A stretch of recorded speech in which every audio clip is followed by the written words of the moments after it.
বলছি মনোজবাবু, নিশ্চয়ই আপনি অবগত আছেন যে আজকে গড়লগাছা হাই স্কুল মাঠ প্রাঙ্গণে যে মঞ্চটা, সেখানে সিপিএমের অভ্যর্থনা কমিটির সভা ছিল। সেই সভায় এসেছিলেন ওদের রাজ্য সম্পাদক মোহাম্মদ সেলিম এবং উপস্থিত ছিলেন জেলা সম্পাদক দেবব্রত ঘোষ। দুজনেরই বক্তব্য যে সমস্ত রকম এই ট্যাব কেলেঙ্কারি, সমস্ত কিছু কেলেঙ্কারির নায়ক হচ্ছে তৃণমূল। কি বলবেন? ওই জন্য তো জ্যোতি বসুর আমলে বুদ্ধবাবু ছেড়ে চলে গিয়েছিলেন মন্ত্রিসভা থেকে। কেলেঙ্কারিতে বীজ তখন পুঁতে দিয়েছে। আর সেলিমবাবু তো এখানে এসেছিলেন 2021-এ সাথী খন্দকারের বিরুদ্ধে দাঁড়াতে, বিএলডি থেকে ভোটে হেরে বাড়ি গেছে। কেলেঙ্কারির উত্তর তো মানুষ দিয়েছে।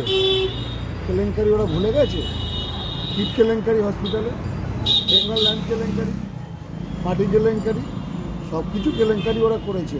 এখন তো বিচার হচ্ছে, আমাদের মাননীয় মুখ্যমন্ত্রী শাস্তি দিচ্ছেন, প্রশাসন সক্রিয় আছে এবং প্রশাসন সঙ্গে সঙ্গে অ্যাকশান নিচ্ছে, পুলিশ অ্যাকশান নিচ্ছে। আগে মানুষ বিচার পেত না, থানায় গিয়ে কোনো অভিযোগ করতে পারত না। এখন মানুষ থানায় গিয়ে অভিযোগ করতে পারত। তো এটা ওরা বলছে, আপনারা যেটা বলছেন ব্যাপার আছে, এটা একটা ন্যাশনাল চক্র আছে, ইন্টারন্যাশনাল প্রোগ্রাম। এটার সঙ্গে করে কিছু লাভ হবে এসব বলে তৃণমূলকে ছোটো করা যাবে না। কারণ মামাটি মানুষ জানে পশ্চিমবঙ্গে প্রতিটা ঘরে ঘরে আপনার মানুষ আজকে ছাত্রছাত্রীরা পড়াশোনা করতে পারছে, অবৈতনিক শিক্ষা ব্যবস্থার মধ্যে আছে, তারা ট্যাব পাচ্ছে, তারা ইউনিফর্ম পাচ্ছে, তারা বই খাতা সব কিছু পাচ্ছে, প্রাইমারি স্তর থেকে এইচএস পর্যন্ত, এবং কন্যাশ্রী পাচ্ছে, যুবশ্রী পাচ্ছে, সর্বস্তরের মানুষ সবুজ সঙ্গে সাইকেল পাচ্ছে ছাত্ররা। সুতরাং ওরা নাজেহাল হয়ে গেছে। ওরা এখন বিজেপির সঙ্গে তাল থেকে চলবার চেষ্টা করছে। আবার লোকসভা দেখলে 0 হয়ে গেল, আবার 26-এ আর 0 হবে, এবং মানুষ বিশ্বাস করে না। এবং একথাও ওনারা বলছেন, যখন প্রশ্ন করা হয় যে আজকের এই অভ্যর্থনা কমিটির সভা কি হারিয়ে যাওয়া জনসংযোগ ফেরাতেই, ওনারা সেটা স্বীকার করছেন। তাই কি বলবেন? দেখুন, ওদের নামে এখন লোক জড়ো হয় না, তাই সব জায়গায় তিলোত্তমার নামে এখনও মিটিং মিছিল করে বেড়াচ্ছে।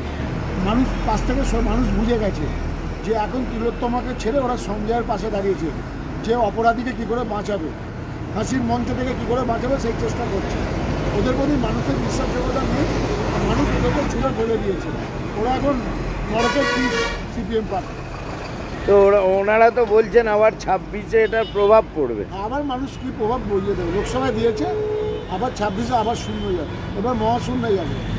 তিলোত্তমা কাণ্ড 26-এ বেশ ভালো রকম প্রভাব ফেলবে আপনাদের বিধানসভা নির্বাচন, উপনির্বাচন দেখুন না কি হবে।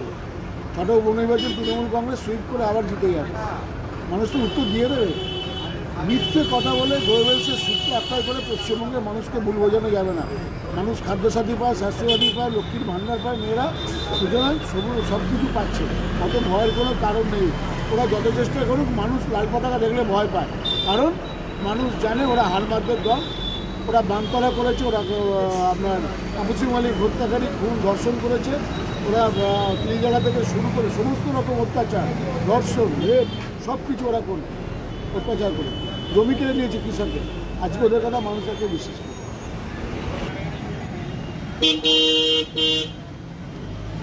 ওরা ভুলে গেছে আমি দেবুবাবুকে রেসপেক্ট করতাম, কিন্তু অসিত পাত্রের আপনার ওষুধ কেলেঙ্কারির কথা ভুলে গেছে। ওরা গলায় কৈমার ঢুকিয়ে তৃণমূল কর্মীদের মারতো, কংগ্রেসীদের মারতো, ভুলে গেছে। পঞ্চায়েত নির্বাচনে দাঁড়াতে গেলে ধান পাঠিয়ে দিত বাড়িতে, ভুলে গেছে। ওরা তাপসী মালিককে রেপ করে, ধর্ষণ করে, খুন করলো, ভুলে গেছে।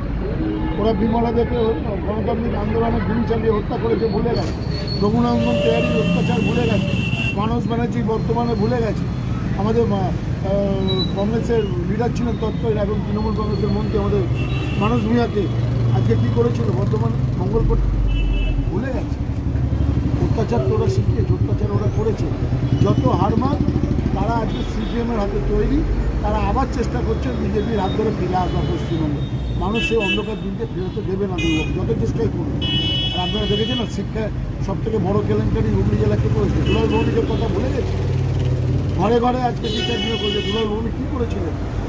সিপিএমের ভাবতে হবে। ওরা সর্বস্তরে, সূর্যকান্ত মিশ্রের মেয়ে সবথেকে বড় কন্ট্রাক্টর ছিল মেডিকেল কলেজ। কিট কেলেঙ্কারিতে জড়িয়েছিল, বিচার হয়েছে? দুলাল ভৌমিক অবৈধ শিক্ষা নিয়োগ করেছিল, বিচার হয়েছে? বিমলা দে বিচার পেয়েছে, রঘুনন্দন তিয়ারি বিচার পেয়েছে, মানস ব্যানার্জিরা বিচার পেয়েছে? কেউ বিচার পায়নি। 35 বছরে কেউ বিচার পায়নি। আচ্ছা মনোজবাবু, বিচার পেয়েছে?